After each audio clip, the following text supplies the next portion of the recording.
Alright guys, so as we move into the squat module, it's a good opportunity to talk about the fact that we're really not probably trying to introduce brand new exercises for you. A lot of these drills that we probably have done already are probably somewhat familiar in some form or another. The key though is how we actually gain the result that we all desire from these movements, and squats are a great example.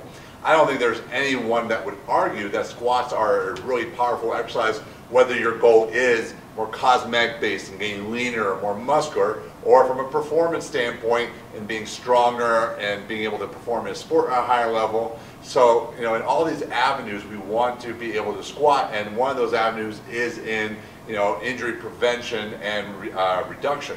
So one of the reasons that we squat, and when I say bring up that last point right now, is because we squat with a very specific goal in mind, that we want a very upright torso in the squat. If you look at just the idea of squats in general, there's obviously lots of different techniques used and variations used. Our dominant goal though is to be able to perform a deep squat with a very upright torso. So why do we aim to do so?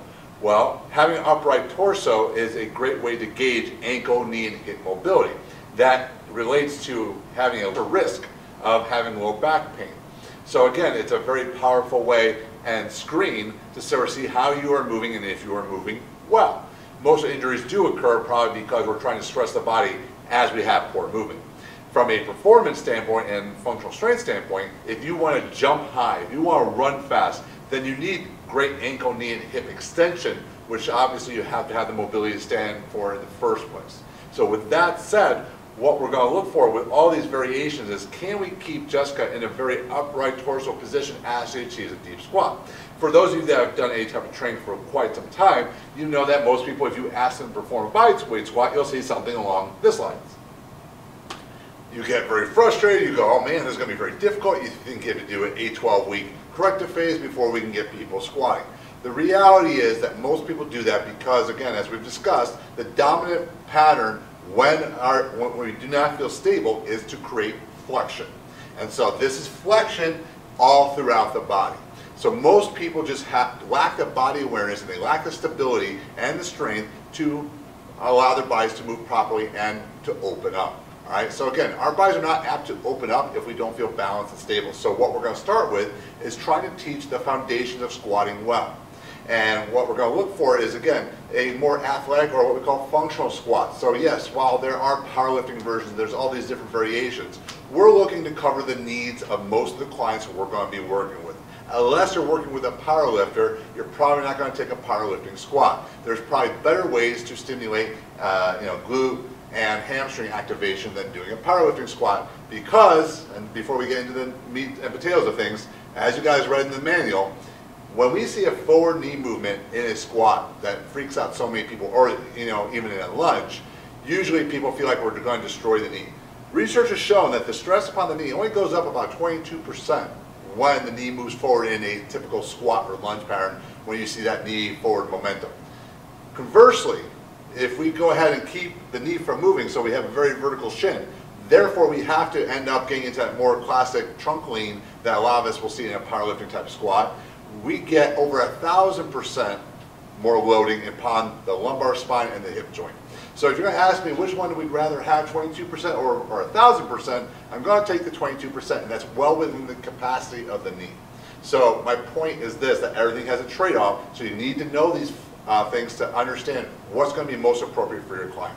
So with Jessica here, and Jessica's a great case study, because when Jessica and I met over a decade ago now, it's been a long time, she couldn't bodyweight squat without pain. Okay, so she has disc herniations, she's got limitations in her body from sports and so forth that have caused her now that when she did a basic bodyweight squat, she caused pain.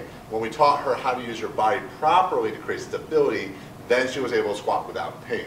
And so a lot of this, as you guys know from the principles that we're trying to teach you, comes from using the feet first. Because we're in a standing posture, using the feet are very important. Now, getting people to understand how to use the feet, as we've sort of discussed throughout this program, can be a challenge. Don't mistake simple for easy. The idea of using the feet is simple, getting them to do it properly is not easy. So one of the first things we can do is just simply get people out of their shoes. So for most people, they're in shoes, either they have no connection to the ground because they're so soft, they're so pliable, or whatever it is, And they also are pushed forward typically on their heel. Usually the heel's a little elevated, most people shoot, so they have a little bit forward lean to start with. Getting people to have ground contact is super important. Now that's only part of the equation because again, now people still don't know how to use their feet. We try to give you some strategies along the lines of this program, but we're going to give you a few more. So something we can borrow from the pressing section. We already did this a little bit in the pressing, was to put a lighter band around Jessica's feet. Now when she does that, what she's going to do is she's just already taken a basically hip width stance, taken one step out to give her room in her pelvis to move. She's slightly turned her feet out to make more room in her pelvis. Now there will be some people tell you should be able to have your feet right underneath your hips and feet forward and squat. Listen, there's probably some people that can do that, but I like to go and function off the 90% rule. 90% of the people cannot do that for a variety of reasons. One important one being a structural problem where the head of the femur can get jammed in the pelvis and just we don't have room in our pelvis to do so. So for our general purpose, we're going to take one step out from hip width, turn the feet slightly out. What that will also do is put tension on the band. When she gets tension on the band, she's also now got some tension in her glutes. And that's also why we have a secondary band above her knees that's a little heavier. So we don't need a ton of tension at the feet. You can always use more if people have bad feedback. So the cueing that we want her to have when we start teaching her to squat is she wants to, again, grab the ground with her feet or grab that band with her feet, keep the tension on her feet. And when she does that, it's going to have her turn her knees slightly outwards, and we're going to have her continue focusing on pushing her knees out as she descends into that squat. So really slow, just about 2 repetitions. Just keep pressing, break that band, break the band, and then push the feet, come up nice and tall. We'll do one more. Break the band, push the feet, get nice and tall. So hopefully you're listening to what I just cued her to do. Number one, we want to be concise with our cues. If I give her too many different cues to focus upon, she'll get overwhelmed. It'll be confusing into the movement. 1 or 2 cues we're focused on. Grabbing the ground with the band, pushing those knees out, trying to break the band. Most people will not push their knees out enough. Now you want to simultaneously keep tension in your feet, because if I don't keep tension in my feet and I push out my knees, then my big toes come off, I roll my feet, I get in a bad knee position, and I lose my stability and power. So grabbing the ground with the feet and pushing these out at the same time is going to be a lot for most of your clients, but that's why we're using feedback. Now you notice that she had a pretty good squat, probably deeper than most people would be able to do.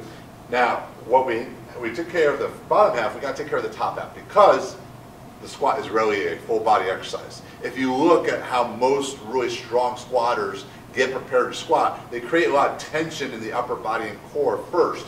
And that's because we know already that the more tension we have through the core, the better all our extremities move. So one of the problems that we see when people squat like this is they don't know how to use their core in their squat. And yelling at Jessica to use her core more and more will not be effective. So we're going to use, again, a tool that we use from the pressing series. Oh, she's got it. Look at that. We're going to use our press out. So again, we can use these concepts for different goals, because what we're trying to do is still teach the body the same thing. In the pressing section, we're using press outs to teach, to create tension from the ground, core, and lats. There's a lot of similarities here where we want to use the same thing. Plus, we'll get a little counterbalance to help her achieve a good squat. That infamous butt wink that everyone sees is generally a loss of core tension through the movement. So what I'm just going to do about 2 reps, focusing on the press out in a moment. Just a quick review though, she did a really good job. We're pressing from the belly button, not the chest. We want to have that nice L, so her elbows are in by her ribs, her lats are engaged before she starts. She's trying to actively break the back. So she wants to slowly move into the squat and time it so at the bottom of her squat she reaches full lockout. To come back up, she's going to push her feet and pull the back into her quite greatly. So let's do that nice and slow, about 2 reps, Jess.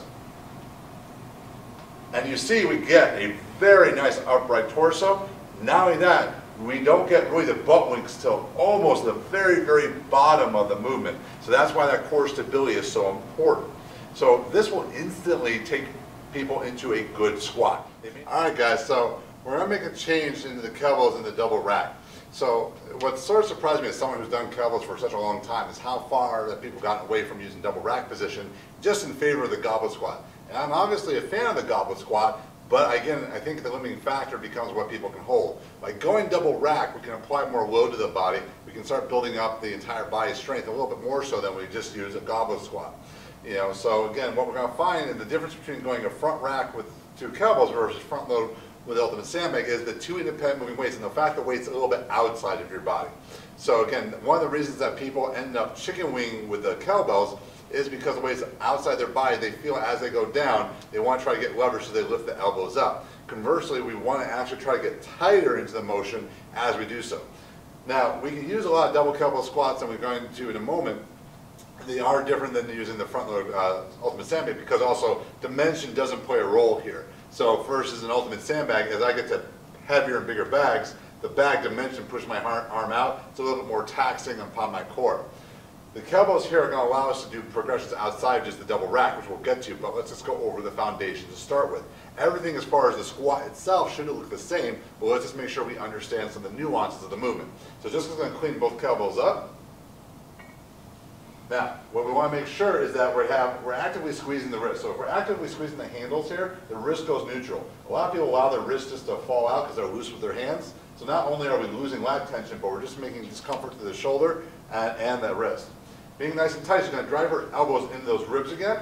She's going to have that nice vertical forearm, nice and slow, Jess. And relax. Good. We'll bring her back down. So what you saw is that as she got down there, she made space for herself by pushing the knees out, which should have been going back to the foundational concept of grabbing the ground, so her knees were already going out. In a moment, we'll show you what happens with most people, and we'll show you the correction, that most people, as they go down, I'm just going to do a little bit, they'll let their elbows flare. If their elbows flare, they end up running their knees, or their elbows into their knees. So not only is it a problem in disconnecting their core and their lats, it's a problem in achieving proper range of motion, plus it just makes you flat out weaker and shifts the load from your lats, core, and your glutes into your lumbar spine. So just let's clean up both bells again. So as you come down, allow your elbows to flare just a little bit. So you should probably also see that she'll have a little bit more forward lean. That probably feels crappy to her, right? Now create tension against the handles. As you descend, really drive those elbows in, push those knees out, and relax. Good. Come back down. So now outside just feeling better, is it safe to say the second one made you also feel easier? Yes. So here's the funny part. You want to communicate this to your client. Now, the coaching cues you're giving them are actually going to make the movement easier. So I think a lot of clients, when they hear us give cues, they automatically assume we're trying to make the exercise more difficult. So if they're going against the communication, the concepts that we're teaching them, they're actually making the exercise not only unnecessarily more difficult, but less productive. So when you put in those terms, the client's more apt to listen to the little cues that you give them, and that's why it's important to be concise and precise in those cues that you do provide them. So hopefully one of the important lessons that you are starting to understand is that more feedback to the client is a great way to get them to perform at a higher level. We all work better with more feedback. Now, we won't want people to become reliant upon feedback. That's why over time we start removing that. But especially in early phases of training, or when we're making a progression and jump in the training, using that feedback can be so valuable. So the front hold position is rather simple to understand, but again, simple and easier are two different things, especially if people don't have great core strength yet, and we're still trying to build up that connection, that ability to create tension in their upper body. So what we can do is we can use our front hold position with a lighter Ultimate Sandbag, but use our core strap and Superband. What's going to happen is we're going to create a different vector of force. So the band's going to be pulling upon Jessica as she's in that front load position before she even starts moving. Her only option is to create tension into the bag and to pull the bag into her body.